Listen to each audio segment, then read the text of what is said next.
Évangélistes en enfer. Par Better Stevens. Les évangélistes ne sont pas différents des prophètes dans le sens où ils sont enfermés dans le monde. Au lieu de cela, beaucoup avaient abandonné parce qu'ils voulaient la renommée et la gloire pour eux seuls. Ces âmes criaient et se vantaient du nombre d'âmes sauvées grâce à leurs paroles somptueuses. Leur mode de vie reflétait la façon dont ils vivaient sur terre et ils étaient tellement absorbés par eux-mêmes que lorsque l'ennemi s'insinuait et en profitait, ils n'en étaient même pas conscients. Ils périssent ici à cause de la chair et des richesses qui servent, conduisant les autres en enfer. Je les ai vus jouer leur titre en enfer, tout comme ils le faisaient sur terre. Toujours tourmentés, surtout leur bouche car de leur bouche sortaient les blasphèmes, leur arrogance dans leur amour de soi, leur doctrine de soi. Ils étaient gonflés d'orgueil et, j'entendis un rire hideux résonner. Et la voix a dit, vous voyez, vous, stupides chrétiens, vous ne servez pas Dieu, vous vous êtes servis vous-même et je me suis assuré de vous dire quoi dire et maintenant vous êtes condamnés ici pour toujours. Suivi par encore des rires. Je savais que la voix était celle de Satan, et l'ange a dit, vous voyez comme il est facile d'être trompé. Il suffit d'une seule pensée, d'un seul mot pour transformer la vérité en mensonge. Satan a toujours été un trompeur et le père du mensonge. Il ne sait rien d'autre. Mais il ne s'agit pas seulement des dirigeants de l'Église. De nombreuses personnes prétendent croire en Dieu, mais ne le craignent pas et ne le prennent pas au sérieux. Ils fondent leur connaissance de Dieu sur la dénomination à laquelle ils appartiennent ou sur l'Église dans laquelle ils appartiennent, sans jamais comprendre pleinement qu'il s'agit d'une relation personnelle avec Dieu. Très souvent, les gens utilisent ce qu'ils entendent de quelqu'un d'autre et même si la connaissance cérébrale est une bonne chose, c'est le cœur que Dieu regarde.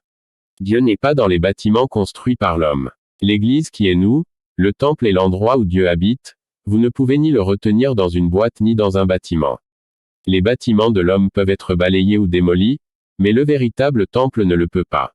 Il est important que les gens comprennent cela. À peu près au moment où je pensais qu'il y avait plus à voir avec ces âmes, l'ange a dit, nous devons avancer. Juste à ce moment-là, nous avons pris une autre voie. J'ai entendu des gémissements et des gémissements. J'ai senti la terrible odeur de soufre. Puis, à l'aide, laisse-moi sortir d'ici. Écriture astérisque, car les hommes seront amis d'eux-mêmes, cupides, vantards, orgueilleux, blasphémateurs, désobéissants à leurs parents, ingrats, impies. 2 Timothée 3/2, sans affection naturelle, briseurs de trêves, faux accusateurs, incontinents, farouches, méprisateurs de ceux qui sont bons. 2 Timothée 3/3, ayant une apparence de piété mais reniant ce qui en fait la puissance. 2 Timothée 3/5, toujours en train d'apprendre, et jamais capable d'arriver à la connaissance de la vérité. 2 Timothée 3/7 remarque, s'il vous plaît, écoutez-moi quand je dis ceci, vous ne pouvez pas entrer dans le royaume des cieux avec le péché. Ce ne sera pas possible. Le temps du repentir est maintenant. Détournez-vous du péché maintenant. Dieu n'est fait pas exception de personne, mais il nous aime et continue de nous attirer vers lui.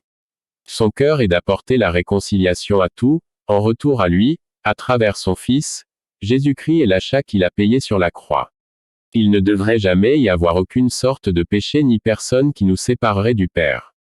Malheureusement, notre chair est faible, mais notre esprit est disposé et nous cédons donc davantage à la chair.